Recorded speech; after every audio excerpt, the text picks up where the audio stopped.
Good afternoon. President-elect Biden and I just met with a bipartisan group of Democratic and Republican governors. We talked about what we need to do to make free testing available for everyone, to make a free vaccine available for everyone, and to get this pandemic under control. Governors are elected by their states to take action in moments of crisis. They're the ones who go to the places and talk to the people who are hardest hit. And during this pandemic, they have been called on to make very difficult decisions about the health and safety of the people they represent, about opening schools, and about opening our economy responsibly. I have served in both state and local government, so I understand the critical role our governors play. And they will have partners in the White House starting on January 20th. Because as Governor Herbert said in our meeting, when the states are successful, the country is successful. So our message to our governors and to all of our nation's state and local leaders is simple. President-elect Biden and I will make sure you have the resources and support you need to save lives and help get our economy back on track. And we will also make sure that our federal, state, local, and tribal authorities are working closely together so we can tackle these challenges as effectively as possible. Because when it comes to this pandemic and the economic recovery, we are not Democrats or Republicans. We are Americans, and we will be there for one another. That's the kind of leadership the American people need and deserve, and it's the kind of leadership President-elect Biden and I will provide, and it is now my great honor to introduce President-elect Joe Biden.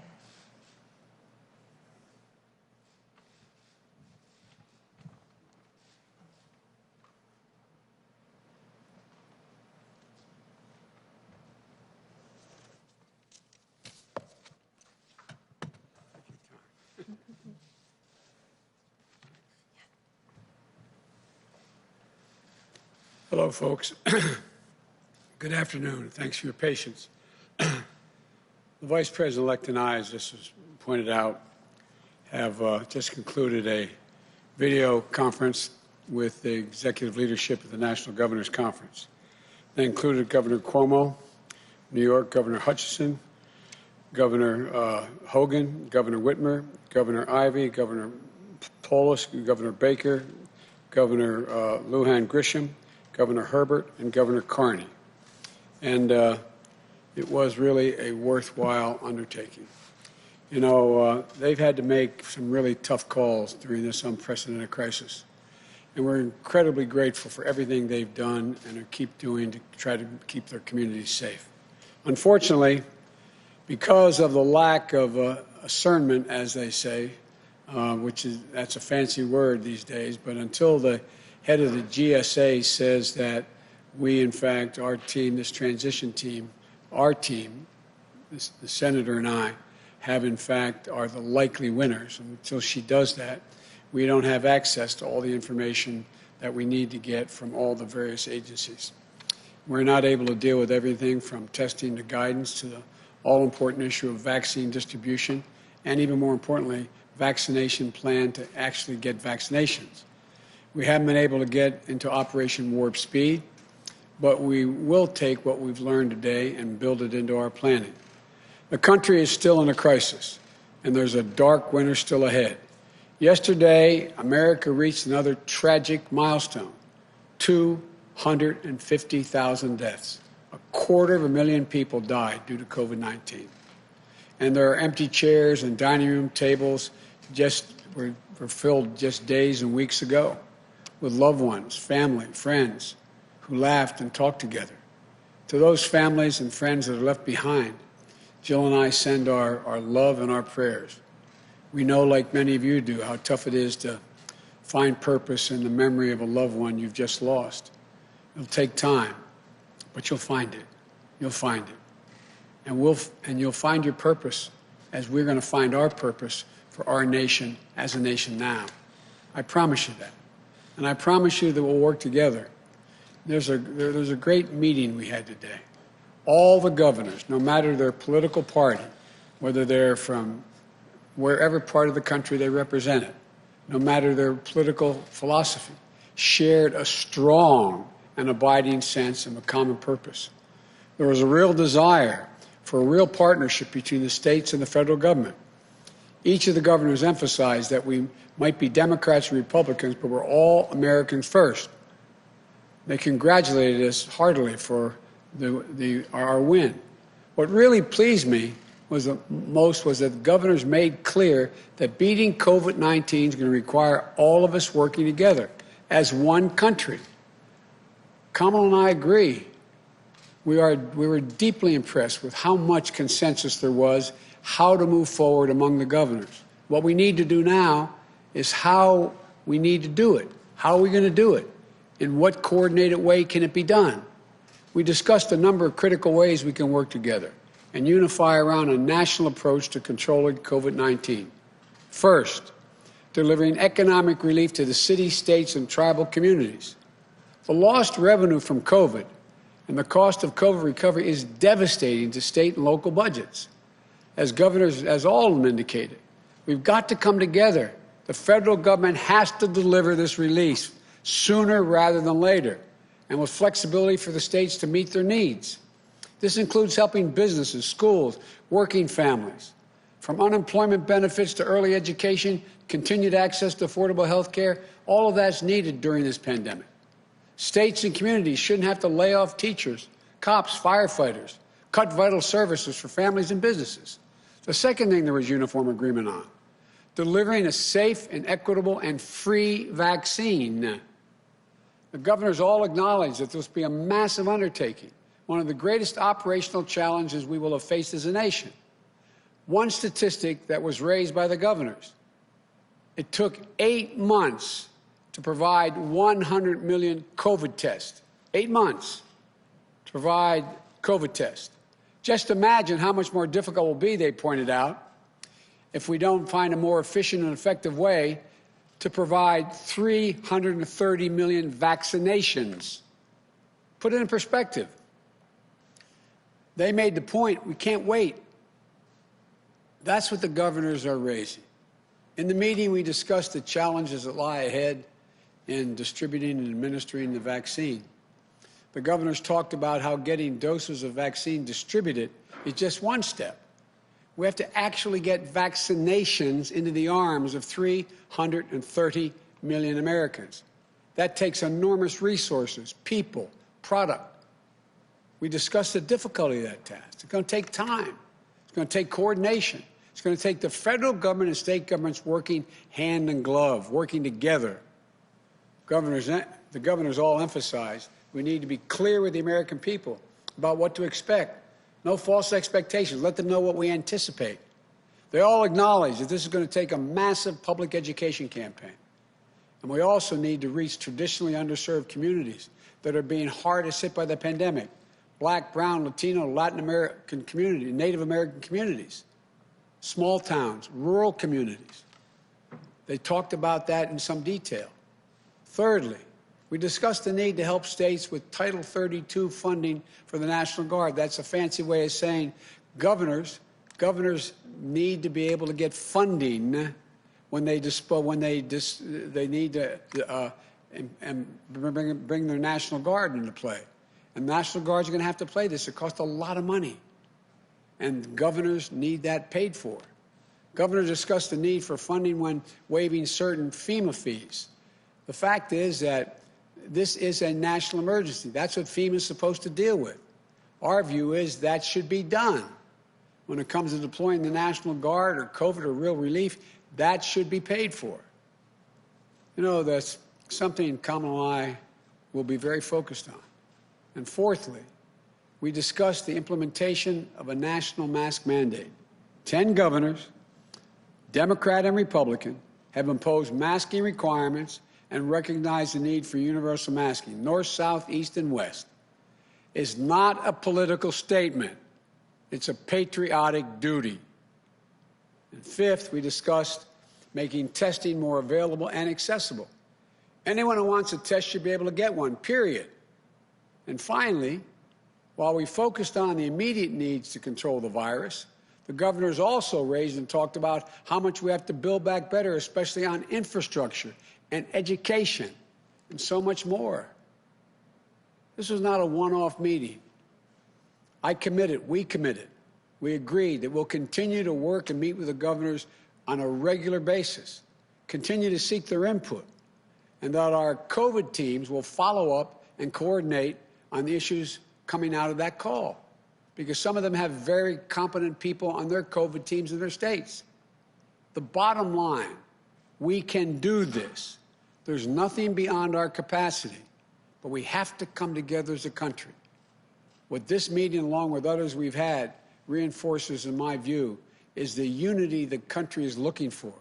They're looking for us to come together and deal with problems, most of which have no ideological basis for disagreement.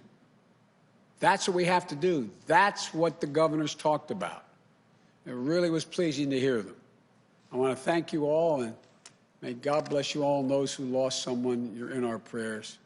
May God protect our troops. I'm happy to take a few questions, and my boss is going to tell me who that is.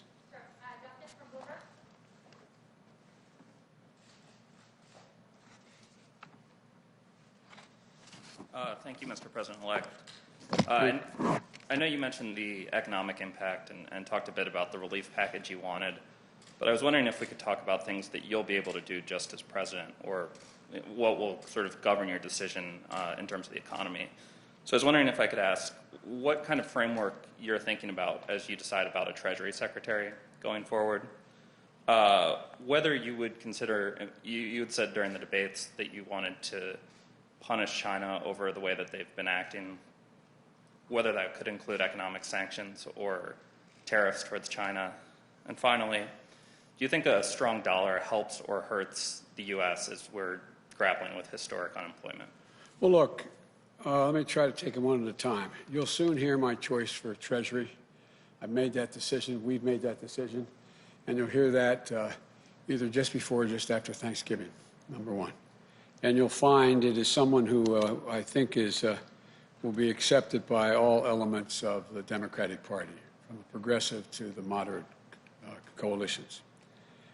Secondly, it's not so much about punishing China. It's about making sure China understands they got to play by the rules.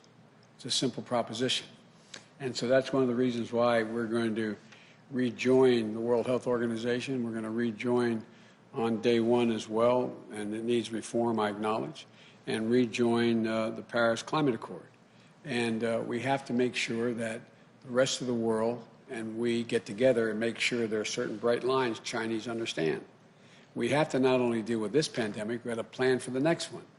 The idea that viruses are going to go away is just not rational.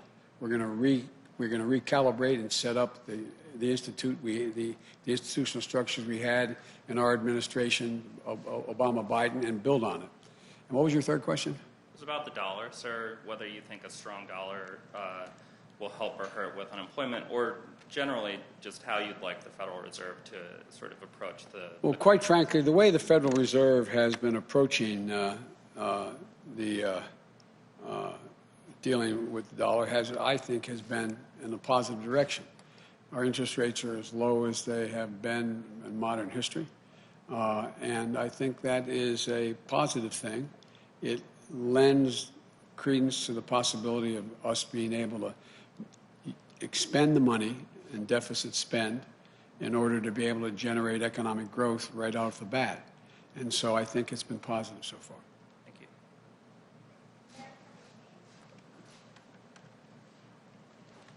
Thank you, Mr. President-elect.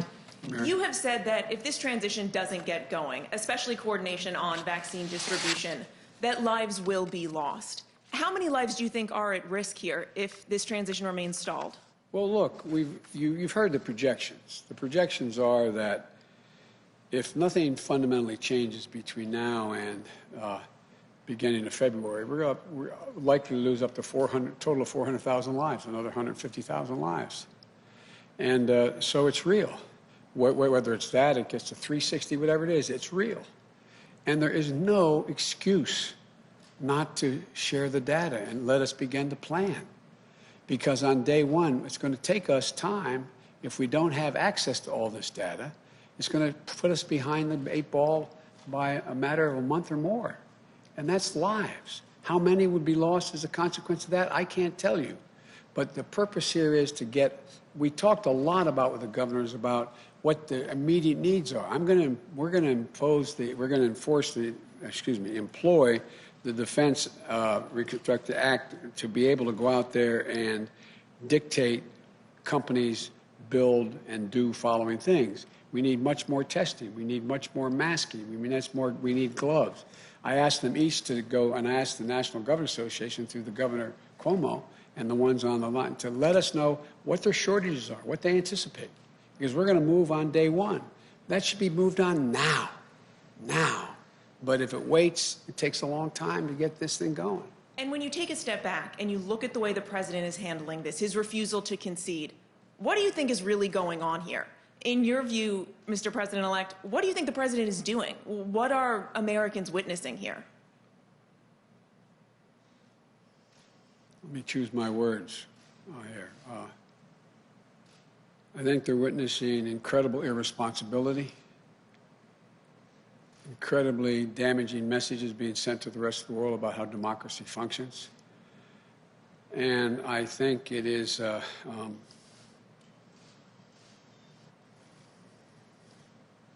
well, I don't know his motive, but I just think it's totally irresponsible. Are you concerned he may succeed, that people may question the legitimacy of your administration?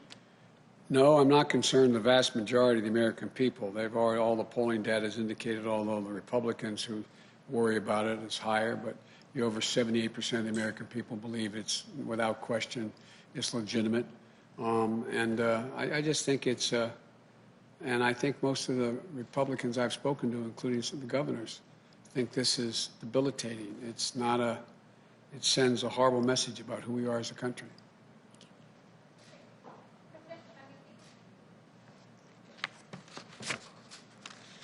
Thank you, Mr. President-elect. Thank you, Vice President-elect Harris. Appreciate it. Nice to see you as well. Yes, appreciate it.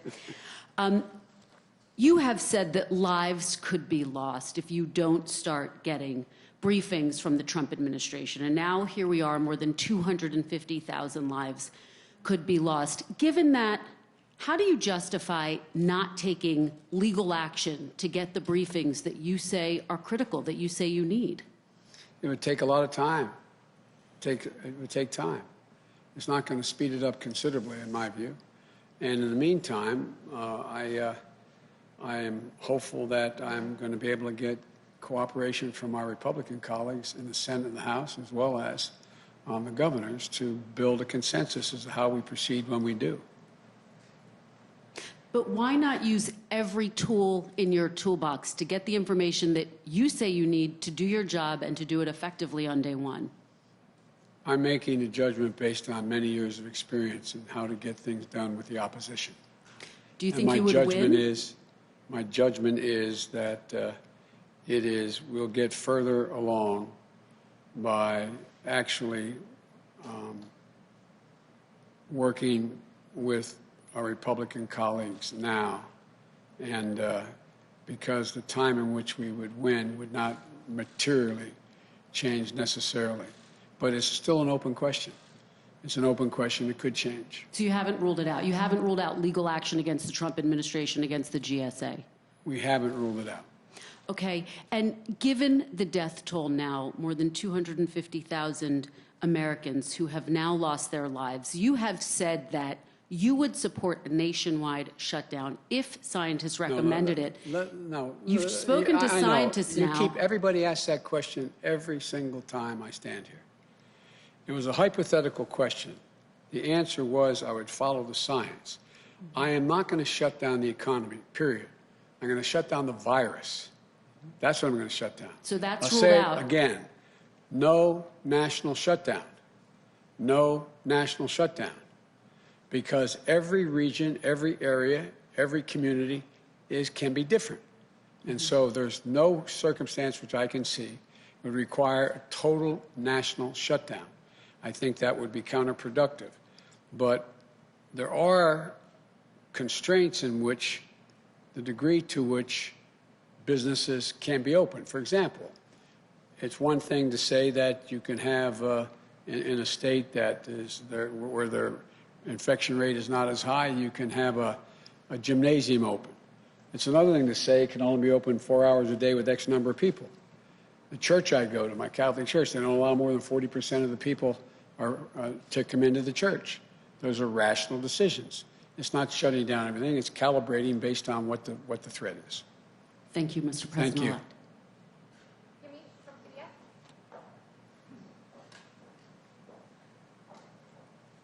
Thank you, Mr. Vice President-elect, and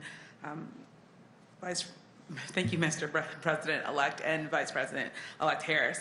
A question for you first, which is, what do you make of the fact that the president is having these calls with Michigan county officials amid his bid to overturn the election? He's going to be having also Michigan Republican legislators at the White House tomorrow. Is anything that he's doing making you rethink your strategy? I know you say that you don't want to have legal action right now. And what do you say to Americans, especially immigrant Americans who came to the United States looking for political stability and seeing all of the things that the president is doing? Hang on, I'm on my way. That's what I say to them, not a joke. And what the president's doing now is really it's going to be another incident where he will go down in history as being one of the most irresponsible presidents in American history. It's just out of the, not even within the norm at all. There's questions whether it's even legal. But it's going to be interesting to see who shows up in this call to meet with the leadership. And this is going to, we've won Michigan. It's going to be certified. We're going to end up making clear that they making clear that we won. And but it just, it's hard to fathom how this man thinks. And it's hard to fathom. I'm confident he knows he hasn't won and is not going to be able to win, and we're going to be sworn in on January 20th. And I just, you know, but far from me to question his motive. It's just outrageous what he's doing.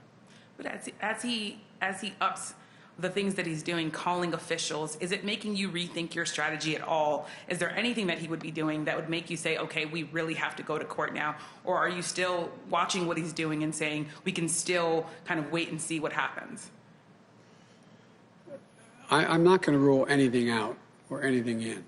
But at the moment, the strategy is not changing. And if I could ask a question to the Vice President-elect, would that be Sure. okay? Vice President-elect Harris, you talked about your state experience. My question is there anything that you heard from governors today that made you specifically concerned about vulnerable populations, especially as I talk to Americans who say, I don't have the privilege to work from home. I don't have the privilege to social distance if I'm living in a house with multi-generations. Did you hear anything that concerns you specifically, and what can we do for them as a country? Well, as the President-elect shared with everyone, we heard a lot from the governors, including that. Including the concern that African Americans, Latinos, Native Americans, people who live in rural communities, people who, as groups of people, have historically been under-resourced and underserved. And so there was consensus among the governors, bipartisan consensus, that our federal strategy should reflect those concerns in a way that we support the states with the resources they'll need to get to the folks who have been often overlooked or ignored. And the President-elect, I think, has made it very clear that it's one of our highest priorities to support that. As you may know, in the Senate, I actually led what we called a Racial Disparities Task Force.